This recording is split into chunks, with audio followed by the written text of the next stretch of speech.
In a house built from marble and silence, a duke stands haunted by duty, caught between mourning and the demand for an heir. Across the hallways, unseen by eyes that judge and whisper, a maid holds a secret etched in pencil, a portrait that could unravel his carefully guarded heart. Two worlds, forbidden to touch, balanced at the edge of scandal. But in the quiet shadows of Ashbourne Hall, truth waits patiently, and it will soon shatter everything they know about love and loyalty. Welcome to a romance of hidden longing and impossible choices. Tell me, where are you listening from tonight? And what captivates you most about period romances? The first light of morning touched the frost-kissed windows of Ashbourne Hall, casting a faint silver hue upon the marble floors that lined the east corridor. A hush hovered over the great estate, not from stillness, but from the breath held in anticipation. Within the quiet grandeur of its stone walls, something had begun to stir, not in the parlours where the clocks ticked with aristocratic precision, nor in the drawing rooms prepared for laughter yet to come, but in the spaces between, in the corners where servants moved like shadows, swift and unseen. At the heart of this anticipation was duty. Duty cloaked in velvet and lace, in polished shoes and perfumed letters. For the 11th Duke of Ashbourne, Sebastian Edward Harland, had at last yielded to pressure. After 2 years of mourning, Parliament had grown impatient. The lineage required preservation, the crown demanded an heir, and so the invitations had been dispatched, gilded and sealed, to the most desirable young ladies of England's high society.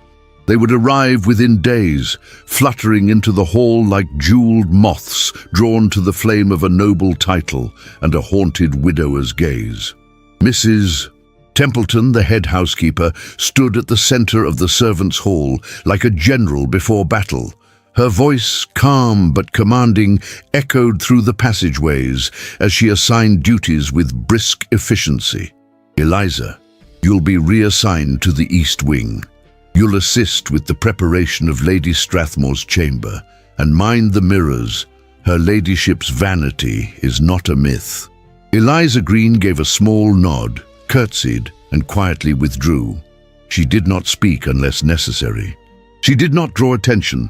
For nearly 10 years, she had lived within the house, beneath its chandeliers and behind its silken curtains, moving with the grace of someone who understood the value of silence.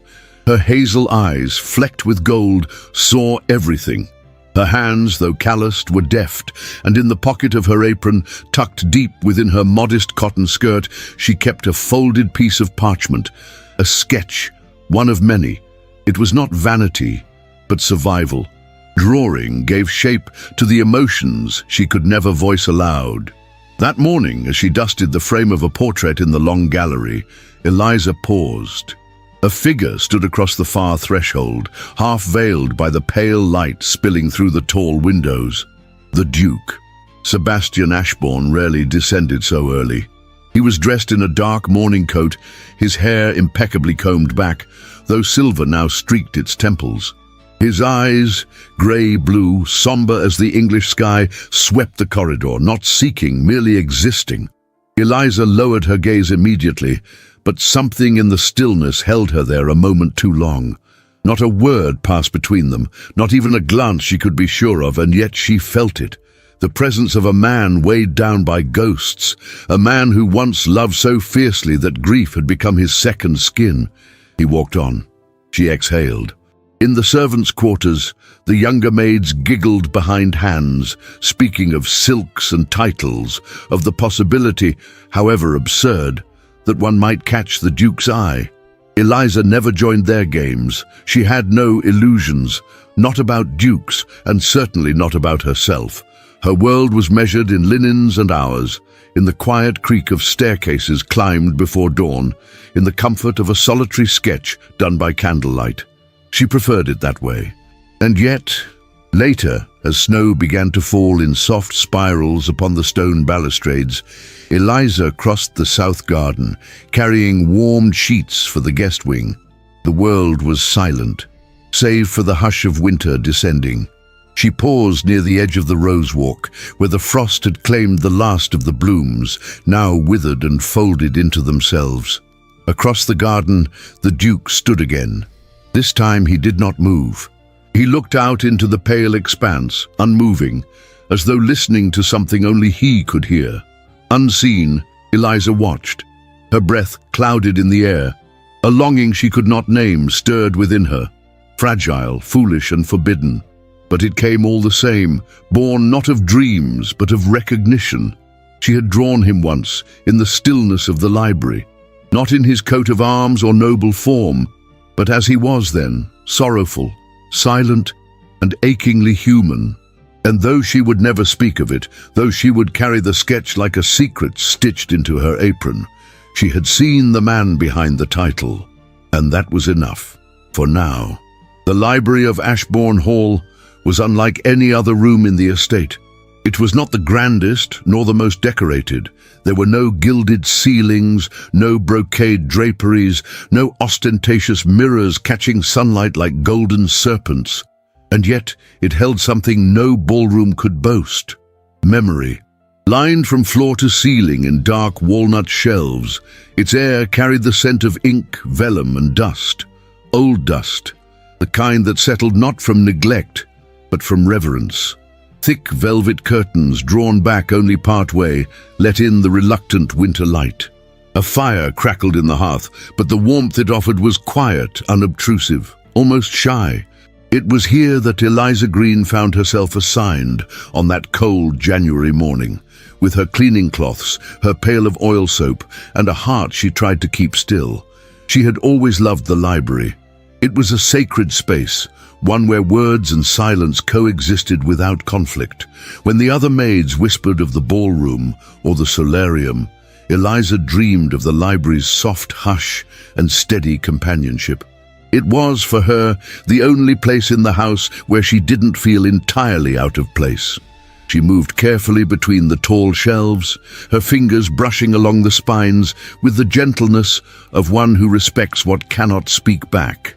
Volumes of Latin sermons, faded journals, histories of distant empires, and letters bound in satin ribbons rested side by side like old soldiers, wounded, dignified, eternal. On this particular morning, the snow fell again.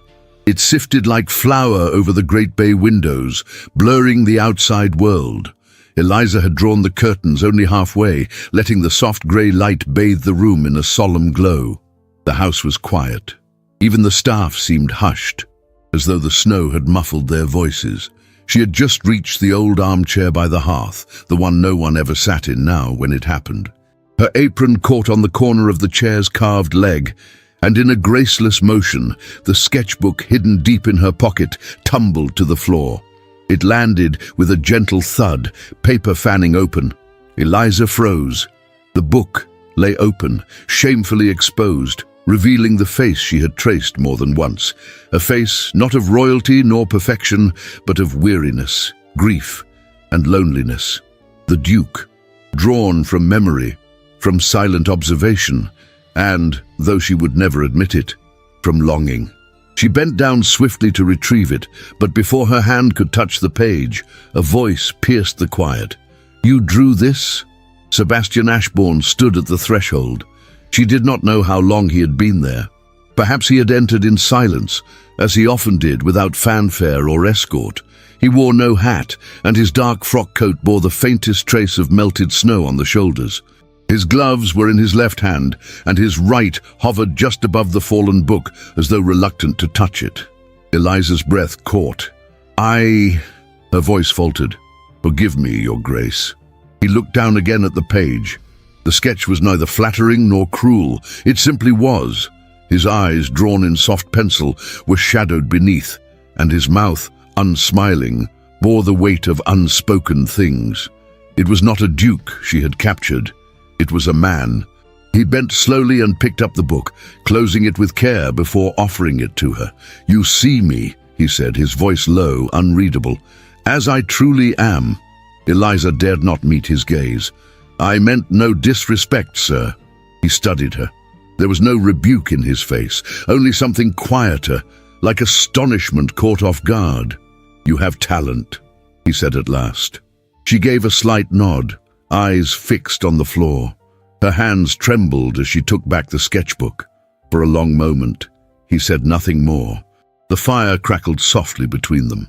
"Do you often draw the people who live here?" he asked, not unkindly. "Sometimes," she whispered, "only in private."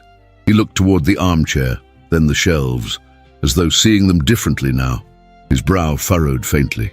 "I've walked this room 100 times, he murmured, more to himself than to her. "And yet, I never saw it through someone else's eyes." Eliza said nothing. She felt exposed in a way that words could not repair. At length he stepped back. "Thank you," he said, simply, sincerely. Then he turned and walked away. She stood motionless for what felt like hours. That night, the candles in the upper hallways flickered with unrest. The great double doors of Ashbourne Hall opened once more, and winter blew in not snow, but silk and perfume. Lady Anne Strathmore arrived precisely as expected, draped in French blue satin, with her golden curls arranged in flawless ringlets and her chin lifted in calculated elegance. Her carriage was emblazoned with her family crest, and her maid trailed behind her like a shadow trained in servitude. The household stirred. Maids carried up boxes of lace and feathers. Footmen steadied trunks full of imported gloves and veils. In the drawing room, the scent of rose oil announced her presence before her voice ever did. She did not speak often, but when she did, her words had the weight of cold steel wrapped in velvet. Mrs. Templeton received her personally, offering the requisite greetings and polite reverence. But behind her cordial expression, something shifted. Her eyes flicked to Eliza, who lingered near the staircase, and for the first time in many months, the housekeeper looked at her, not with simple tolerance, but with curiosity. It was not that Eliza had spoken out of turn. It was not that she had misstepped. It was that something about her had changed. Perhaps it was the way she avoided looking toward the Duke during supper service, or the new stillness in her hands when she arranged the candlesticks, or the way her sketchbook, though hidden, now felt heavier in her apron pocket. Mrs. Templeton had seen many girls come and go, some foolish, some clever, most harmless.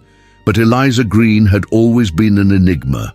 No family letters, no past spoken of, no dreams voiced aloud, just service, silence, and the rare, fleeting light of a smile that she wore like a secret. Now, with Lady Anne poised to dazzle the hall, with her gowns and her name and her practiced grace, something began to stir beneath the surface. And Mrs. Templeton, who had served 3 generations of Ashbournes, knew one thing better than most. When silence begins to shift, it means the storm is not far behind. The great doors of Ashbourne Hall did not rest. One after another, the carriages arrived, polished to gleaming, crested with ancient coats of arms, pulled by restless stallions whose breath smoked in the winter air. The sound of wheels on gravel echoed like a procession of intentions, each arrival a declaration. This house, this man, this title was a prize worth claiming. By the end of the second week of January, the hall had transformed into a theatre of grandeur. Every room was dressed in expectation. Fireplaces were kept roaring, their flames licking high and golden in rooms that had long known only silence. The ballroom's floor was polished daily until it reflected every chandelier like a frozen lake. Silver was buffed, china laid, and music rehearsed. Violins that once wept for lost hours now played for futures yet to be arranged. They came dressed in silks the color of sugared violets, in velvets embroidered with pearls and promise. The daughters of viscounts, marquises, and barons, each carrying the burden of their lineage on fragile shoulders, floated through the corridors like swans with sharpened eyes. Their laughter was soft and calculated, their compliments rehearsed to precision, their glances toward the Duke timed like clockwork. Sebastian Ashbourne, for his part, performed as expected. He greeted each guest with faultless courtesy. At dinners, he raised his glass when tradition required. At musicales, He listened attentively to pianoforte sonatas and arias sung with trembling hope. He even rode out with a few of the ladies, offering an arm to mount or descend, always with propriety. But his smile, though present, did not touch the depths of his eyes. It was a mask of silk stretched over stone.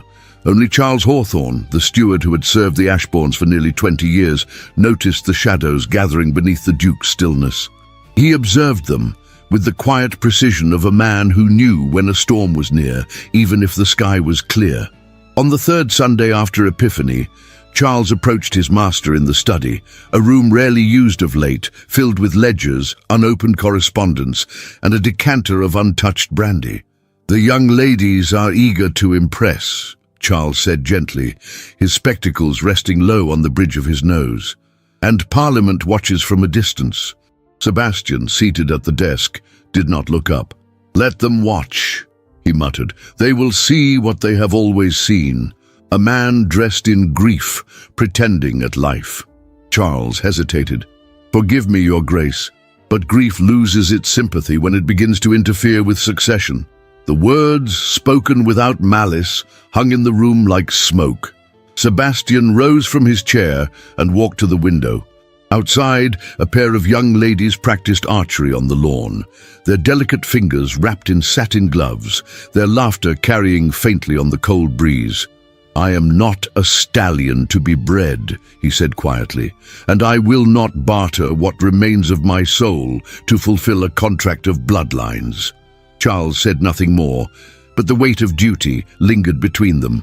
Elsewhere in the hall, in corridors far removed from silk and sonatas, Eliza Green moved like a current beneath still waters. She kept to her tasks, unassuming and invisible, yet the whispers followed her like breath upon glass. The other maids had begun to murmur in corners, nothing overt, nothing cruel, but laced with curiosity. Her name floated now and then between phrases like "too quiet," "always watching," and "did you see how the Duke looked at her just once near the stairs?" Eliza heard, but did not react. She had long since learned the art of silence, not merely in voice, but in breath, in footstep, in presence. It was her armor, her refuge, and yet even armor cracks. Late one afternoon, she was sent to dust the small chapel nestled near the west wing. It was rarely used, but its wood was kept polished and its silver chalices gleaming. As she reached for a hymnal high on a shelf, her hand brushed against something unexpected. A folded piece of paper, thin with age, slipped and landed at her feet. She knelt and picked it up. It was a letter, creased, worn, its edges softened by time. Her breath caught in her throat as she recognized the handwriting, her mother's. Eliza sat on the worn pew beneath the stained glass window and opened the letter with trembling fingers. "My dearest Eliza," it began, "if you ever find this, know that I loved you as fiercely as any mother can, though the world has never allowed us to be proud of who we are. Your father fell not from wickedness, but from pride. He would not beg, not even when the creditors came. I scrubbed floors and washed linen so you might have bread. You were never a servant to me. You were the daughter of a dream I never dared speak aloud." Tears welled in Eliza's eyes, slipping down her cheeks in silence. The chapel was still. Outside, the last rays of sunlight bled through crimson glass and painted her skin in shades of memory. She folded the letter, pressed it to her chest, and whispered a promise to no one, to never again forget where she came from, no matter what eyes watched her, no matter what rumors bloomed in the dark. That evening, in the drawing room, Lady Anne Strathmore played a Chopin nocturne with exquisite skill. Her fingers glided over the keys with elegance, her expression the perfect portrait of cultivated sorrow. Sebastian stood at the far end of the room, watching, listening. He applauded politely when the final note faded. Lady Anne looked up, her blue eyes meeting his, her smile demure. "Would your Grace indulge me in a game of chess?" she asked sweetly. The guests murmured approval. He inclined his head and joined her. As they played, she spoke in soft tones of music, of Vienna, of art and diplomacy. Her every movement was calculated, but never obvious. Her every word was a performance wrapped in grace. She was, by all accounts, the ideal duchess. Yet even as she moved her queen with flawless strategy, Sebastian's gaze drifted. Across the room, through the shadowed arch, a figure passed. Eliza. She carried a tray of wine goblets, her eyes downcast, her step measured. She did not look toward the Duke. And still, his chest tightened with something he could not name. Lady Anne noticed. Her hand faltered ever so slightly on the chess piece. In the silence that followed, a clock chimed 8. And the season of performance continued. Each note, each smile, each glance another page in a story neither of them had meant to begin. The rain had begun before dawn. A somber, unrelenting drizzle that blurred the contours of Ashbourne Hall and turned the gravel paths into narrow streams of shifting grey. It was not the romantic rain of poetry, nor the soft weeping of skies in morning. It was steady, determined, cold. The kind of rain that crept into the bones and did not ask permission. By mid-morning, the house had surrendered to the weather. The windows, usually open to admit the pale winter sun, remained shuttered.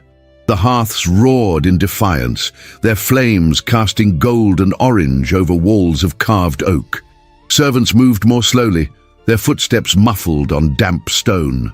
And in the east wing, where the air always felt heavier, Eliza Green stood by the linen closet, staring at a single item resting atop a folded towel, a lavender glove, delicate and unmistakably fine, forgotten by Lady Anne Strathmore after the previous evening's musicale.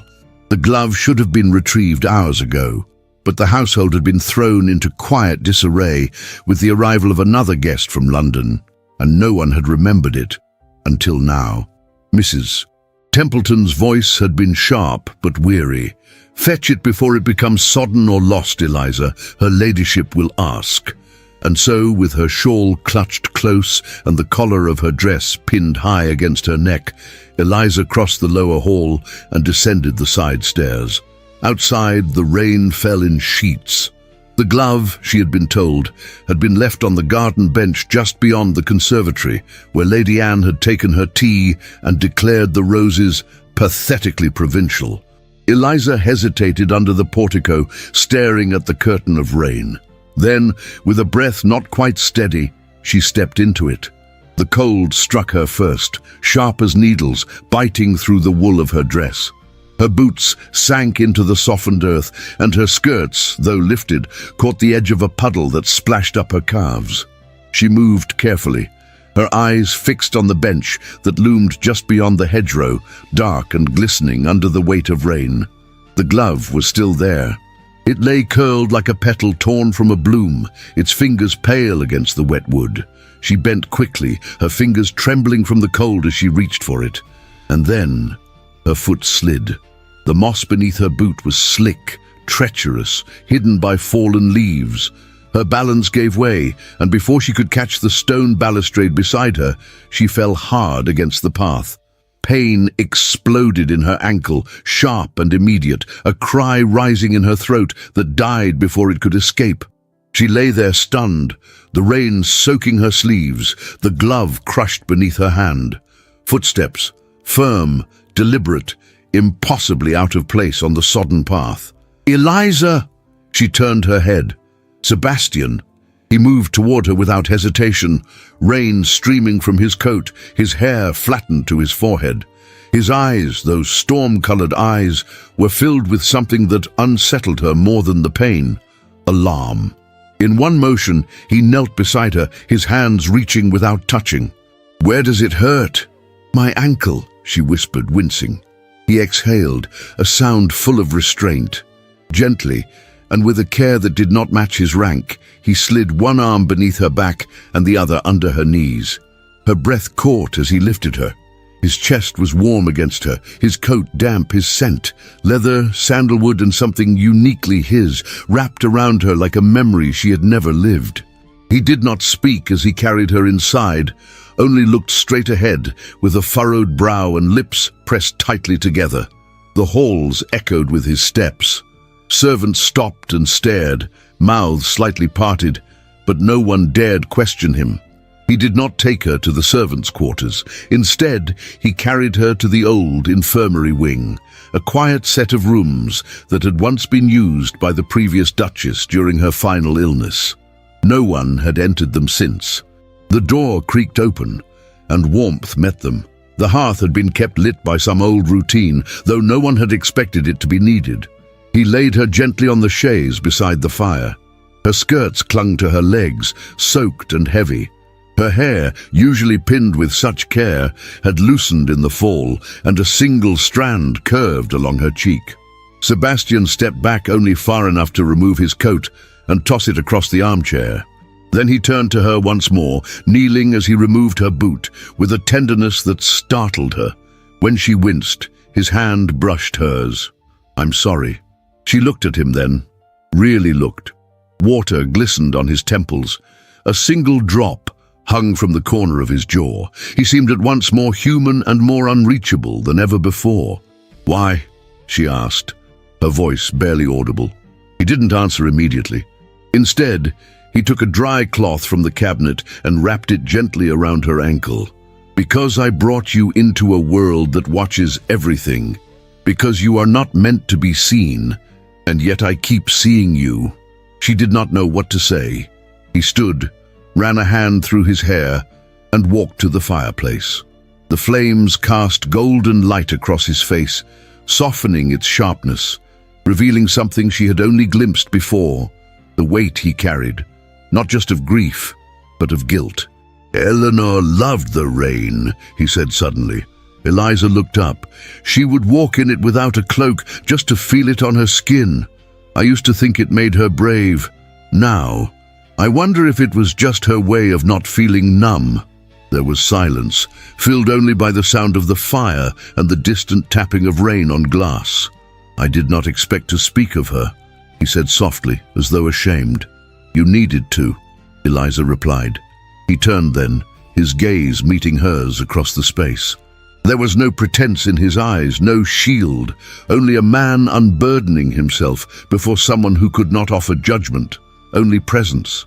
"Eliza," he said quietly, "what do you see when you look at me?" She did not hesitate. Someone still listening for footsteps that no longer come. He closed his eyes. Mrs. Templeton entered then, quietly, her hands full of towels and hot tea. She paused at the sight of the Duke, standing close to the chaise, his face unreadable. Her eyes moved to Eliza, pale, soaked, yet somehow luminous beside the fire. Then back to the Duke, whose expression had shifted into something not cold, not formal, but unguarded. She said nothing. She merely nodded, placed the tray on the table, and slipped back into the corridor. That night, as Eliza lay on the narrow cot in the infirmary, wrapped in blankets and listening to the fire crackle, her eyes fluttered closed, and in her dreams, hands reached for hers, but never touched. Fingers brushed the air beside her cheek. A voice, low and reverent, whispered her name but never said it aloud. She dreamed of warmth unspoken, of silence heavy with meaning. She dreamed of the rain. Ashbourne Hall had known whispers before. It had survived generations of quiet scandals tucked beneath silken tapestries, heartbreaks masked by family portraits, and feuds polished into etiquette. But the whisper that now stirred its corridors was different. It was not noble. It did not travel through letters written in French or hide behind lace fans. It was sharper, colder, and it had a name, Eliza Green. She did not hear it directly. No one ever spoke her name with malice to her face. It hovered instead in the pauses between conversations, in the flutter of fans during tea, in the too quiet silence that fell when she entered a room. She felt it in the stiffness of shoulders that used to turn with ease, in the sudden hush of two maids when she passed through the laundry. It slithered into the servants' hall and made its nest behind the salt barrels and drying linens, where judgment grew like mildew in the damp. It began with a single glance. Lady Anne Strathmore, wrapped in a gown the colour of crushed lavender, had looked up from her embroidery and found Eliza across the room, placing fresh coals in the drawing-room grate. There had been nothing in Eliza's gaze, no challenge, no presumption, only presence, yet that had been enough. The expression that passed over Lady Anne's porcelain face was brief, almost imperceptible. A twitch of the jaw, a tightening of her grip on the embroidery hoop. The next day, the glove incident was revived. Eliza, wasn't it, who retrieved my glove from the garden during the storm? Lady Anne asked at breakfast, her voice a melody of innocence laced with frost. Yes, my lady, Mrs. Templeton replied evenly. Such loyalty, Lady Anne mused, letting her spoon rest in her untouched porridge. Or is it a preference? The room grew still for the span of a heartbeat. No one dared interpret the comment aloud, but the seed had been planted. That same afternoon, Lady Anne requested a private audience with Mrs. Templeton in the blue sitting room. The door remained closed for nearly 30 minutes. No raised voices, no tears, only the low, composed tone of a woman accustomed to navigating power through measured words. When the door opened, Mrs. Templeton emerged with her chin high and her lips pressed into a line neither firm nor soft. Her eyes betrayed nothing. But later, when she passed Eliza in the corridor, her gaze lingered longer than usual. Eliza noticed. That evening, Charles Hawthorne stood by the fireplace in the study, a leather-bound ledger open but forgotten in his hands. "She's becoming a topic," he said quietly. Sebastian, seated in the armchair, did not look up from the decanter he was holding. He poured a small amount of brandy into the glass, but did not drink. "Who?" he asked, though he already knew. "Miss Green." Sebastian's jaw tightened. "You cannot protect her from the inevitable," Charles continued gently. "There are expectations surrounding your position. You may not have chosen them, but they were chosen for you the moment you drew your first breath as an Ashbourne." Sebastian stood and walked to the window. Outside, the garden lay soaked and glistening, the roses still in mourning from the storm. "I never intended harm," he said. "I do not believe you did," Charles replied. "But intention does not shield anyone from consequence." Downstairs, Eliza finished folding the last of the linens. Her ankle still ached faintly, but she ignored it. The house felt different, not colder exactly, but narrower, as though the walls had inched closer. She returned to her quarters, modest, tucked behind the main kitchen, and paused. The door was ajar. She had not left it so. Her steps were slow, cautious. The room appeared unchanged at first glance, her basin untouched, the small oil lamp still trimmed, the curtain slightly askew from the breeze through the high window. But then she saw it. On the floor, beside the wooden chest where she kept her personal items, lay a torn piece of parchment. She knelt. It was a sketch, or had been. The lines were faint now, smudged from moisture or haste, but she recognized the subject instantly, the Duke. His profile shaded delicately, with the same haunted eyes she had drawn more than once. The page had been torn deliberately, the upper corner was missing. The crease across his face suggested it had been folded and thrown, perhaps even stepped on. Her throat tightened. Not for the drawing itself, it could be redone, but for what it meant. Someone had entered her space. Someone had sought to wound her where she was most hidden, most vulnerable. Not with words, with silence, with intrusion. She stood slowly and placed the fragment on her bed. That night, she found herself alone in the linen closet, retrieving a shawl for Mrs. Templeton's nightly rounds. The air was close, thick with starch and soap. As she turned, the housekeeper stepped into the doorway. "Eliza!" The name, spoken softly, startled her. "Yes, ma'am." Mrs. Templeton looked at her for a long moment, eyes unreadable. "I defended you," she said at last, "to a woman who wears civility like a blade." Eliza did not answer. She felt her pulse quicken. "She asked questions," Mrs. Templeton continued, "questions she already believed she knew the answers to. That is the danger of women like her. They do not seek truth, only confirmation. Eliza nodded, her hands folded tightly before her. "There is a difference," the housekeeper said, her voice low, "between being watched and being hunted." A pause. Then, with rare gentleness, Mrs. Templeton reached out and touched Eliza's arm. "Be careful, child. Not everyone is kind." And with that, she turned and vanished into the corridor, leaving Eliza standing in the linen-scented dark, the warning echoing louder than any accusation. The night of the masquerade arrived wrapped in wind and moonlight. Ashbourne Hall, usually so composed in its elegance, now shimmered with a kind of opulence that belonged more to legend than to reality. Each window glowed with candlelight, each hallway hummed with anticipation. Lanterns swayed gently at the gates, their flames protected by etched glass. Carriages lined the drive, glittering with polished brass and crests passed down through generations. Inside, the house was transformed. Silk draperies in tones of plum and silver cascaded down the staircases. Garlands of evergreen and violet tied with velvet ribbon adorned the arches. The ballroom had been swept and waxed until its floor gleamed like a dark mirror, and above it the crystal chandeliers sparkled with such fervor it seemed they might rain stars. Every corner of the house exhaled beauty, every breath of it artifice. The guests arrived masked and adorned like gods from a forgotten age. They moved in rustling silk and embroidered brocade, faces half hidden behind filigree and feathers. Their laughter was sweet, polished, tinged with the thrill of pretense. But in the back corridors of the hall, the world moved differently. Eliza Green had not been invited to the ball. Of course not. Her name had not been written in any gilded calligraphy, and her presence would not have complemented the crystal chandeliers. She was to remain, as always, behind the scenes, folding linens, warming rooms, lighting fires, fetching parcels forgotten by guests too important to remember them.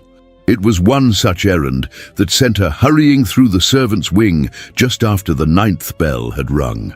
"Take this to the sewing room," Mrs. Templeton had instructed, handing her a bundle wrapped in muslin. "Lady Marley lost a ribbon and refuses to leave her suite without it." "Yes, ma'am," Eliza had replied, her voice quiet. But in the haste of her task and the confusion of the shifting footmen and unfamiliar guests straying into the side halls, Eliza took the wrong stair. She turned one corner too early, missed the narrow passage that led to the seamstress's quarters, and pushed open a set of doors that should have remained closed to her world. The candlelight hit her first. She blinked. Then the music. Strings, rising and falling like a tide made of silk and breath. She froze. Before her stretched the ballroom, not the one she knew by day, empty and echoing. This ballroom was alive, glowing, full, crowned by laughter and grace, and something far more dangerous, vision. And in that moment, they saw her. Not the crowd, not the dancers. Him, Sebastian. He stood near the orchestra, masked in a half-face of deep green and gold, his gaze skimming the crowd until it caught her. She might have disappeared again if not for the dress. The laundry girl had offered it to her earlier in the day. A simple lavender frock with a loose seam and a neckline too wide for fashion. "Try it on," she had whispered, giggling, "just for a breath, just to remember you're made of more than starch and salt." Eliza had relented, only for a moment, pulling it over her shift and marveling at how the color seemed to make her skin look warmer, her eyes brighter. She had forgotten to remove it before her errand. And now she stood there, in borrowed fabric, in borrowed light, beneath a ceiling painted with cherubs and stars, and she could not breathe. Sebastian took a single step forward. The world around him blurred. Music continued. Dancers spun. But his eyes did not leave hers. Eliza turned. She fled through the nearest corridor, the folds of lavender catching at her ankles, her breath tight in her chest. She did not stop until she reached the dim passage behind the staircase, where the flicker of a single wall sconce offered solace. She leaned against the cold stone, eyes closed. A footstep echoed behind her. She did not need to turn. "I frightened you," came his voice, low and steady. She shook her head. "You were not meant to see me," she said. "I see you every day," he replied. Her eyes opened. He stood just beyond reach, no longer masked, no longer guarded. The space between them was no more than a breath, but it held an ocean of constraint. "You should go back," she murmured. "They'll be waiting for you." He did not move. "Let them wait." Her hands trembled, fingers brushing the fabric at her sides. "This isn't real," she whispered. "No," he agreed, "it isn't." And yet neither of them stepped away. His hand lifted, slowly, cautiously, as though fearing the spell might break. He reached toward her, not to take, not to possess, but to offer. His fingers hovered beside hers, close enough to feel the heat, to sense the possibility of contact. But he did not close the space. Their eyes met. In his, she saw hunger, quiet, restrained, devastating. In hers, he saw sorrow, dignity, and something else. Longing. A longing born not of fantasy, but of recognition. It lasted only a moment. A voice called from the corridor beyond. Lady Anne, asking for the Duke in tones too sweet to be sincere. Sebastian's jaw tightened. Eliza stepped back, her arms drawing around herself. "You must go," she said softly. He nodded once, but before he turned, he said her name, not as a command, not even as a question, as a memory. Eliza. And then he was gone. She stood alone in the hush, left behind, the lavender dress clinging to her skin like a secret. And though she would change back into her uniform before the next bell rang, though she would fold that dress and return it to the laundry bin, though she would carry the parcel to the sewing room and say nothing of what had passed, the moment would live forever between them. Not as scandal, not as sin, but as truth. The air in Ashbourne Hall no longer moved freely. It clung to the tapestries and heavy drapes like a secret, whispering through the corridors, curling beneath doorways, and pressing its weight upon every breath drawn behind closed doors. The masquerade had passed, but it left behind a silence far more dangerous than any scandal shouted from the rooftops. For in that silence, expectation grew, and expectation, when left to fester in noble halls, turned swiftly to ultimatum. Lady Anne Strathmore stood before the mirror in her guest chamber, her reflection glowing softly in the filtered light of a winter morning. Her gown, a pale blush silk edged in ivory lace, fit her form with architectural precision. Her golden curls were pinned high, threaded with mother-of-pearl combs imported from Venice. She looked every inch the future Duchess of Ashbourne, and yet her eyes were steel. Behind her, her lady's maid tightened the final ribbon of her corset. "He's waited long enough," Lady Anne murmured, not to the girl behind her but to her own reflection, "and so have I." That afternoon she requested a private audience with the Duke. The drawing room chosen for their conversation had once belonged to his mother. Its walls were lined with faded portraits and the faint scent of lavender. Outside the tall windows, the garden lay dormant under a layer of frost. Inside, time stood still. Sebastian stood by the hearth, his cravat loosened just enough to suggest restlessness. He had expected this moment for days. He had not, however, expected the quiet fury that shone in Lady Anne's eyes when she entered and closed the door behind her. "Your Grace," she began, her voice smooth and honeyed, "I've enjoyed my time here immensely." He inclined his head, his hands folded behind his back. "You are most gracious. And yet," she continued, stepping closer, her tone still gentle, "I grow weary of uncertainty." Sebastian said nothing. Lady Anne's eyes narrowed ever so slightly. "We are no longer children playing courtship games, Sebastian. The season is nearing its end. Invitations are declining, whispers are growing. You must name your future Duchess, or risk giving the Ton something far more dangerous than gossip, ambiguity." He remained silent. "I'm not here to beg for affection," she added, her voice lower now, edged in coldness. "But I am here to claim what is mine by right of blood, beauty, and societal expectation. We both know that this match is the most advantageous. I offer you refinement, respectability, heirs. I ask for one thing in return, certainty. Sebastian turned slowly. There are many things I admire in you, Lady Anne, he said, his voice measured. But love is not among them. Her chin lifted. Love is for novels and fools. You had it once, and look where it left you. Grief is not loyalty or grace, it is indulgence, and the world will not wait for you to awaken. His jaw clenched. Lady Anne stepped even closer, her voice dropping to a near whisper. You hesitate, not because of mourning, but because of her. Sebastian stiffened. That maid, she said, the word curling like smoke. That quiet little mouse who watches from shadows and sketches you like a schoolgirl. Do you believe the world will welcome her? Shall we parade her through London in borrowed lace and introduce her as the next Duchess of Ashbourne? His breath caught, but he did not respond. Lady Anne's eyes gleamed. I know who she is. I know her bloodline. A clergyman father who died in debtor's prison. A laundress mother who scrubbed floors in the alleys of Leeds. She has no name, no dowry, no lineage. Her hands are calloused, her past shameful. She leaned in, her final words a dagger sheathed in civility. If you do not make your intentions clear by week's end, I shall make hers known. Then she turned and swept from the room, the rustle of her skirts, a final declaration of war.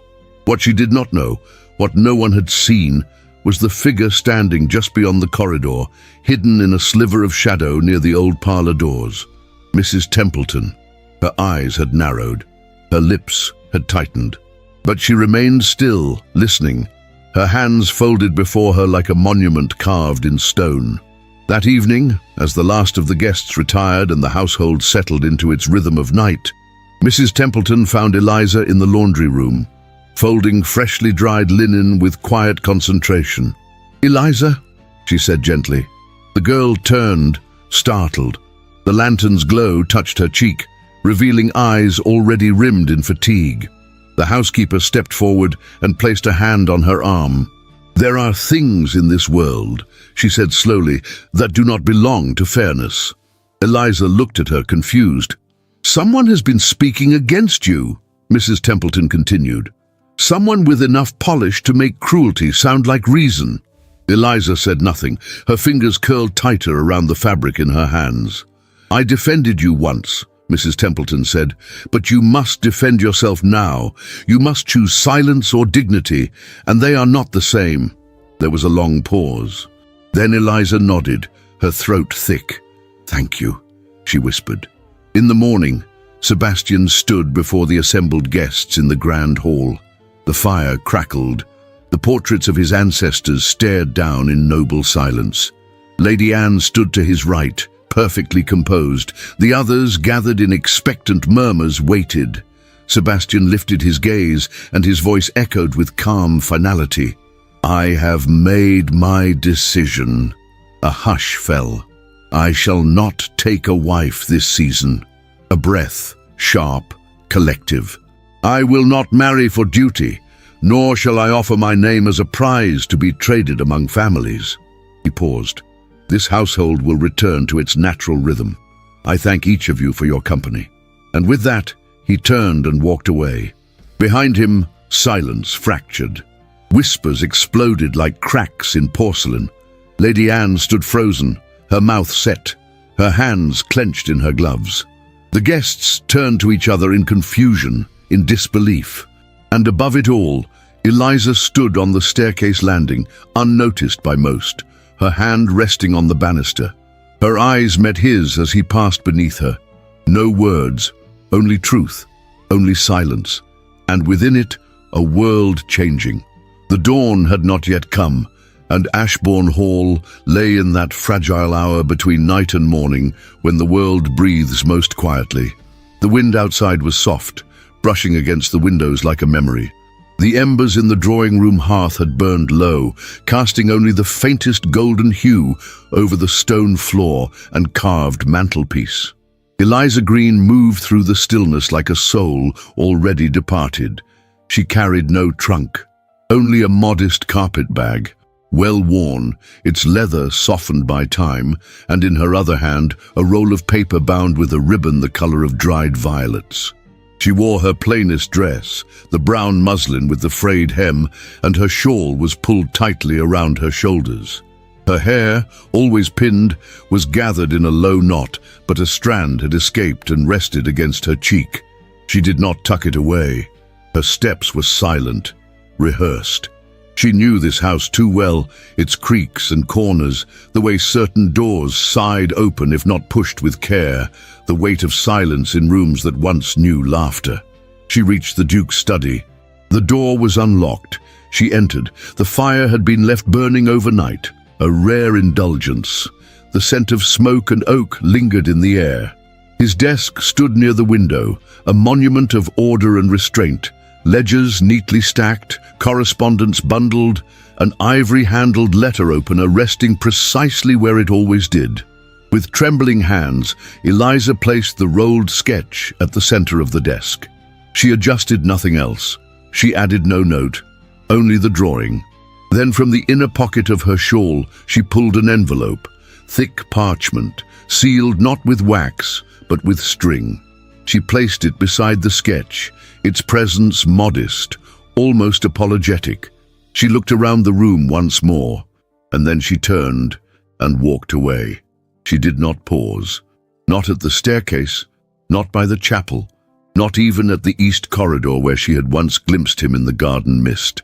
She did not turn her head when she passed the portrait of the late Duchess, nor when she stepped into the servants' hall one final time. Mrs. Templeton met her at the side entrance. The older woman wore her coat over her dressing gown and held a lantern in one hand.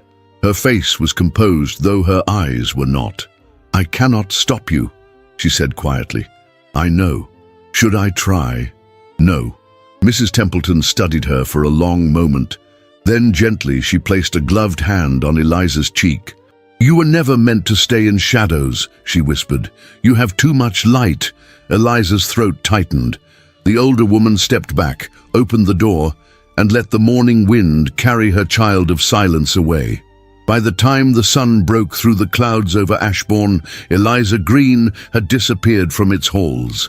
It was Charles Hawthorne who found the letter. He entered the study just before 10, as he did every morning, to deliver the day's correspondences. He paused when he saw the rolled parchment. He recognized Eliza's hand instantly. A flutter of dread passed through him. He had always been a man of reason, of documents and ledgers, but at that moment he felt something cold settle beneath his ribs. He opened the sketch first. It was Sebastian, seated not at a banquet, not in court, but in the old reading chair beside the fireplace, his shoulders slightly slouched, his cravat undone. One hand resting on a closed book, the other curled gently in thought. There was no crown in his posture, no title in his eyes, only a man. And in the drawing, something pulsed, a tenderness, a reverence, a deep and unspoken knowing. Charles placed it down, breath unsteady. Then he took up the letter and with measured hands carried it to the Duke. Sebastian had been in the conservatory, a room he rarely visited, seated beside the cold fountain. He did not look up until Charles's shadow fell across the threshold. "What is it?" he asked, his voice hoarse from a night without sleep. "A letter, Your Grace." He accepted it in silence. Charles hesitated, then left. Sebastian broke the string slowly. The parchment crackled like autumn leaves. The handwriting was delicate, steady, and deeply familiar. "My lord, forgive my impertinence in leaving you words where I should offer nothing at all. But if silence were still my companion, I fear I would vanish completely. There are truths I never dared speak, not because they were shameful, but because I feared they would weigh too heavily upon you. I was born to a man who once stood in a pulpit with fire in his voice and ended his days behind bars, defeated by pride and debt. My mother scrubbed stone floors in inns and washhouses across Leeds so that I might eat. I do not hide them from you because I am ashamed, but because I knew the world would be. I came to Ashbourne to work, to serve, to vanish. I expected nothing. I asked for nothing. I wanted only a quiet corner in which to forget I had once dreamed of color. And then I saw you, not as the world sees you, not as the title carved in marble. I saw a man who walks through memory as though it were a winter garden, where nothing grows and everything echoes. I saw your grief not as weakness but as devotion. I saw your solitude, and I did not fear it. You once asked what I saw when I looked at you. I never told you. I was afraid, but now I will. I saw the man I would have chosen had I been allowed to choose. I leave not because I regret what has passed, but because I cherish it too dearly to see it destroyed. The world will never forgive a heart that rises from the ashes of silence, but I will. I will remember you, not as a duke, but as the man in the firelight who said my name like a prayer. Be well, my lord, and do not forget the color you once made me remember. Eliza Sebastian's hands trembled. The words blurred, smudged not by ink, but by tears he had not intended to fall. He sat, slowly, heavily on the edge of the sofa, the letter in his lap, his fingers pressing it to his chest, as though to stop something inside from breaking open. The room was silent, and in that silence he knew what he had done. He had let go of something that had never begged to be held, something that had asked only to be seen. And now it was gone. The sea at Lyme was a different kind of companion than the wind-swept stillness of Ashbourne. It did not whisper, it roared. It did not ask permission to enter one's thoughts. It crashed into them with the force of eternity. The waves, silver by morning and steel by dusk, beat against the worn cliffs like a question that never needed answering. Eliza Green had chosen this town for its quiet and for its salt. The quiet, because it gave her space to remember without weeping. The salt, because it reminded her that grief could sting and still preserve. She arrived with nothing more than a letter of reference from Mrs. Templeton and a parcel of clothes worn soft by work. The schoolmistress at the parish academy, a brisk, red-cheeked widow named Mrs. Talbot, had taken one look at her and said, "You've seen hard days. You'll understand, children." And so she was given a room beneath the eaves of the schoolhouse and a new rhythm of life. Mornings began with chalk dust and firewood, the scent of ink and the sound of little boots clattering across stone floors. Her pupils ranged from 6 to 11, their hands perpetually stained with charcoal or jam, their laughter unguarded, their questions endless. They asked nothing of her past and offered no gossip about dukes or titles. To them, she was simply Miss Green, the one who taught them to read by candlelight, who recited poetry as though it mattered, who smiled only rarely but always kindly. It was enough. And yet, as the days lengthened and the salt burned her cheeks, Eliza carried the silence of Ashbourne like a folded note inside her chest. The sound of his voice, low and steady, echoed sometimes when she rinsed the ink from her fingers. The weight of his gaze lingered in the corners of her reflection. At night, when the sea wind rattled the panes, she would hold the quilt tighter and whisper into her pillow, "You were never mine to keep." Weeks passed. February came with wind and fog and the scent of snow that never fell. One evening, as twilight descended and the oil lamps flickered weakly against the damp, Eliza remained with a small group of students who had stayed late for recitation. The schoolroom was cold despite the fire, the stone walls swallowing heat like thirst. Her shawl hung around her shoulders, and she stood beside the blackboard, correcting young Thomas Merton's attempt at verse. "The sky is like a velvet cup," she read softly. "That's lovely, Thomas, but perhaps don't rhyme cup with pup unless the dog has a reason to be in the sky." The children giggled, their breath visible in the air. Then, hoofbeats. Outside, on the narrow lane, heavy, urgent, out of place. The children turned as one, the wooden shutters rattling as the wind rose. A carriage, unmarked. Its wheels groaned as it came to a halt just beyond the gate. Eliza's hand stilled on the chalk. The door opened, bootsteps, and then he filled the doorway. Sebastian, soaked in rain. his coat open, his gloves forgotten, his cravat loosened, hair slicked to his brow, eyes darker than the sea that raged beyond the cliffs. He said nothing, neither did she, not at first. The children were silent, as though something ancient had entered the room. Even little Clara, who never stopped whispering, held her breath. He took a step forward, the floor creaking beneath him. And another. And then he knelt before her. The children gasped. Eliza's heart stopped. "I've come not as a duke," he said, voice barely above a breath, "but as the man you saw when no one else did." The fire crackled. Rain tapped at the windows. Eliza's lips parted, but no sound emerged. Her hands trembled where they held her shawl. Her eyes filled slowly, not from pain, not even from shock, but from recognition, from the unbearable truth of him standing there, undone and whole, all at once. "I read your letter," he continued, his voice shaking now, 100 times. "I know I don't deserve your forgiveness, but I cannot go on without asking for it." Still, she said nothing, only stared, and then tears spilled down her cheeks, not weeping, not sobbing, just quiet tears, like the kind one sheds when something longed for arrives too gently to bear. "I love you," he whispered. The words landed not like thunder, but like the final note in a sonata. One of the children clapped, then another, then all of them.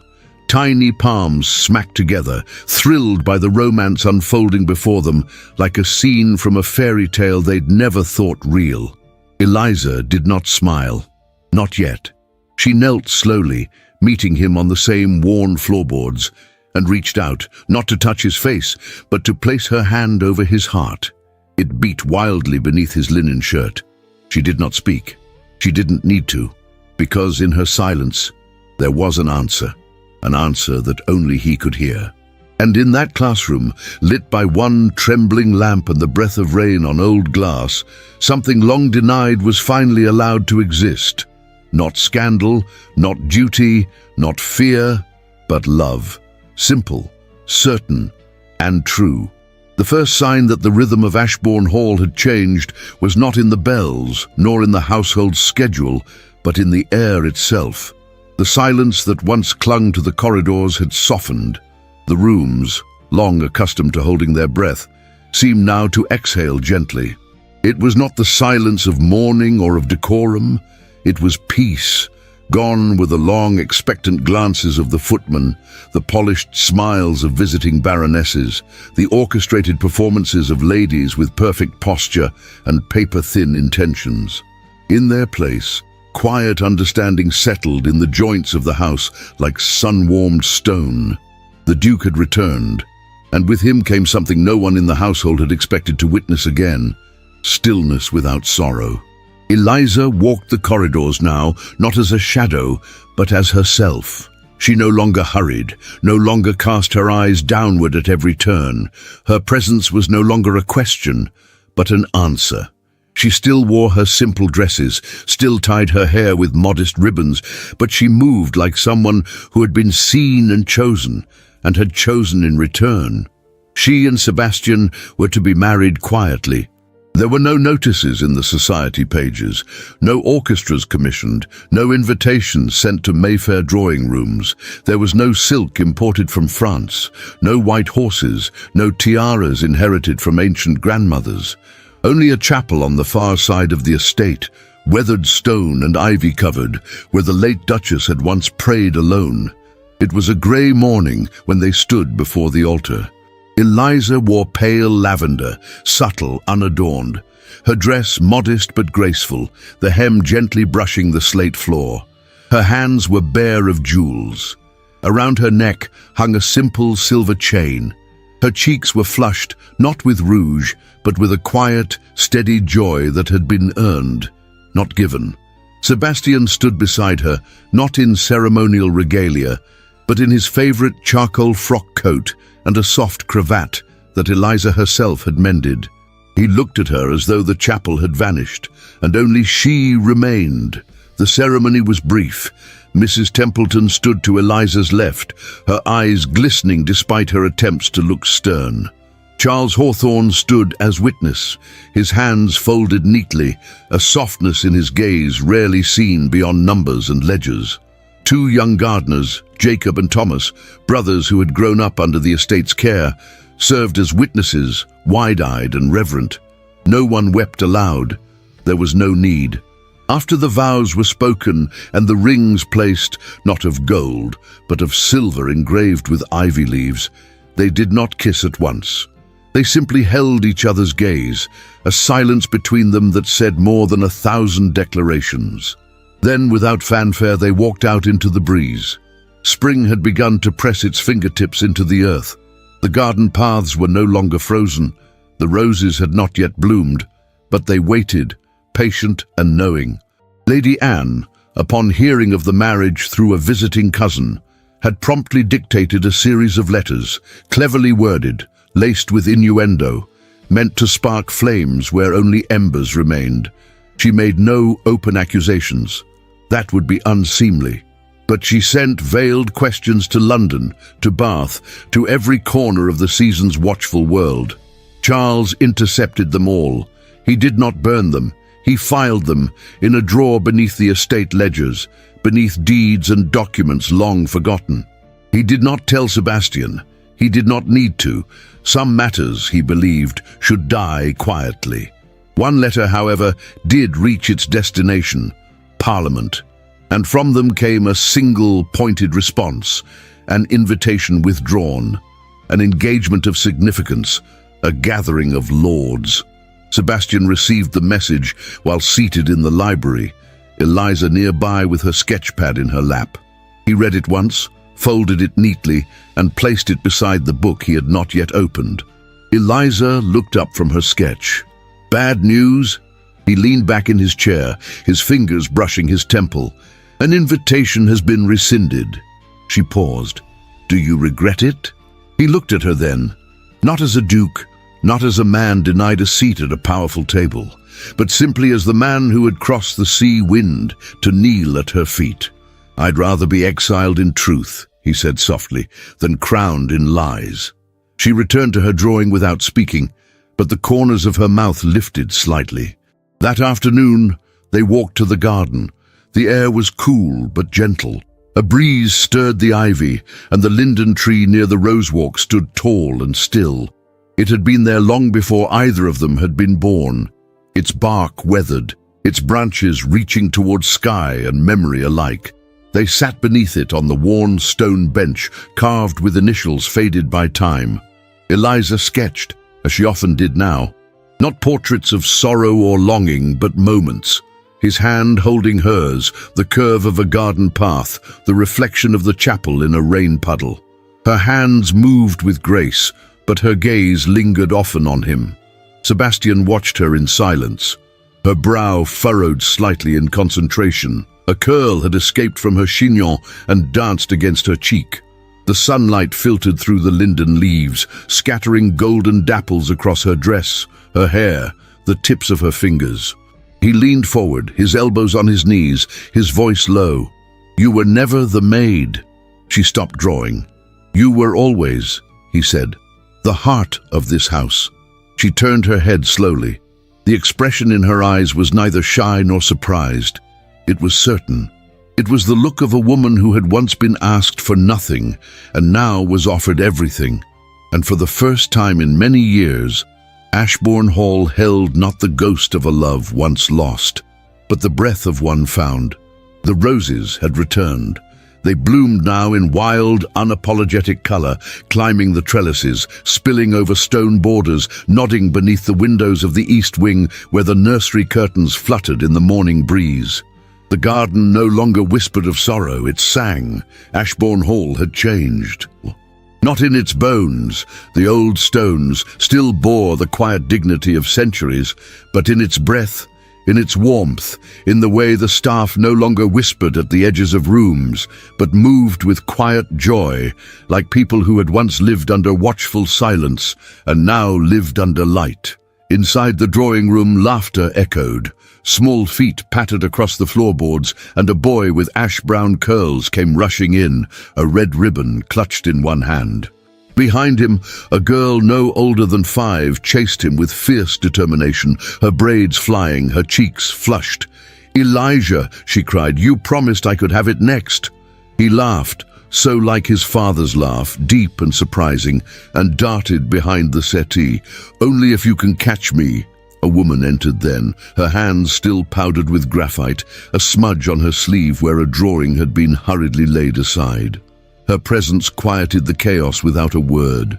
The children paused, then looked toward her with bright eyes. "Time to wash for supper," Eliza said gently. They groaned in unison, but obeyed. As they disappeared up the staircase, Eliza remained in the doorway a moment longer, her fingers tracing the hem of her apron, a habit long unbroken, though she had not worn one in years. Her gaze moved toward the garden beyond the windows, where the linden tree stood as it always had. Only now there were swings tied to its branches.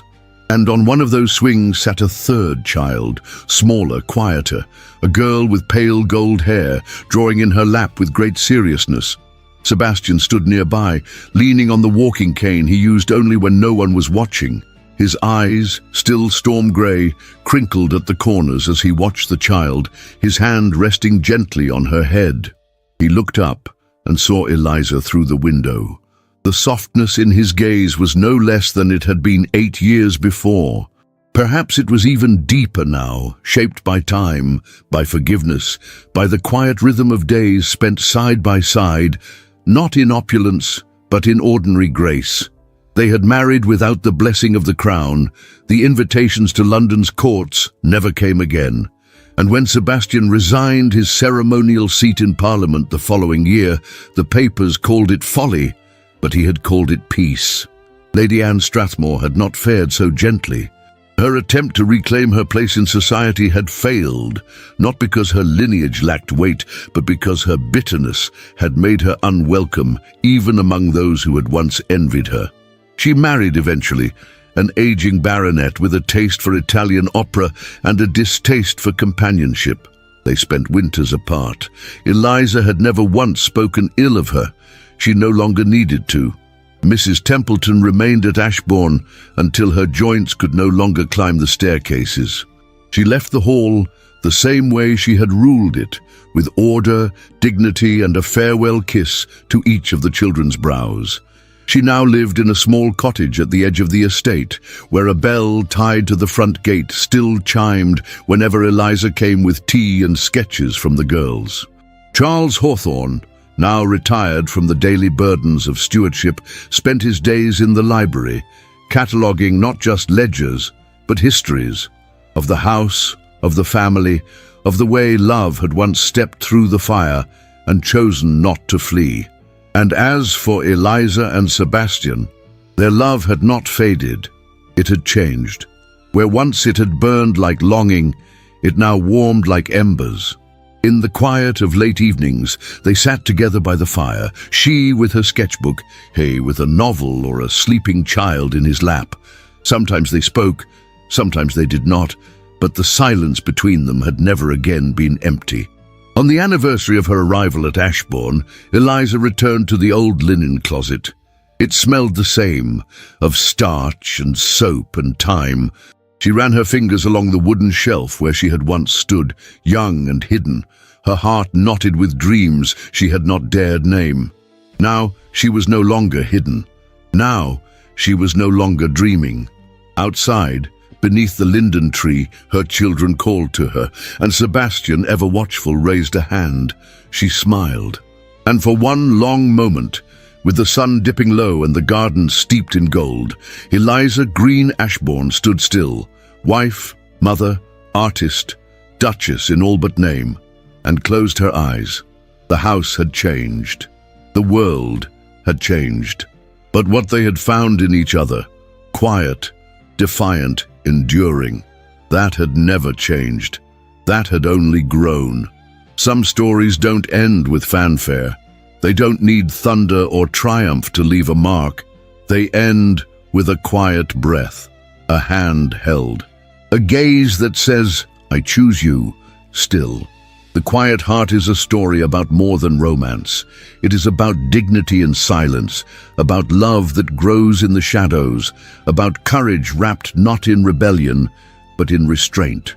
It reminds us that even in a world obsessed with status and perfection, it is tenderness that endures. It is truth that sets us free. Perhaps, like Eliza, you've once felt invisible. Perhaps, like Sebastian, you've carried grief too long. But let this story be your reminder. It is never too late to be seen. It is never too late to begin again, not as who the world expects you to be, but as who you truly are. If this story touched your heart, I'd love to know what part stayed with you most. Leave your thoughts in the comments. We read every single one with care, and if you made it all the way to the end, type Linden in the comments. It's our secret word to show you were there until the final moment, beneath the tree where everything began again. If you feel moved to support the team behind these stories, you can send us a super thanks right here on YouTube. Any amount, big or small, helps us keep bringing these emotional, period-rich narratives to life. But if you're unable to give in that way, please share this video with your sister, your friend, your mother, your daughter. Pass the story on, because maybe they too need to remember that the quietest hearts often hold the fiercest love. And if you want more stories like this one, don't forget to check the other period romances I've left for you in the cards. There's a whole world waiting for you. Thank you for being part of this journey. Until the next story, with all my heart.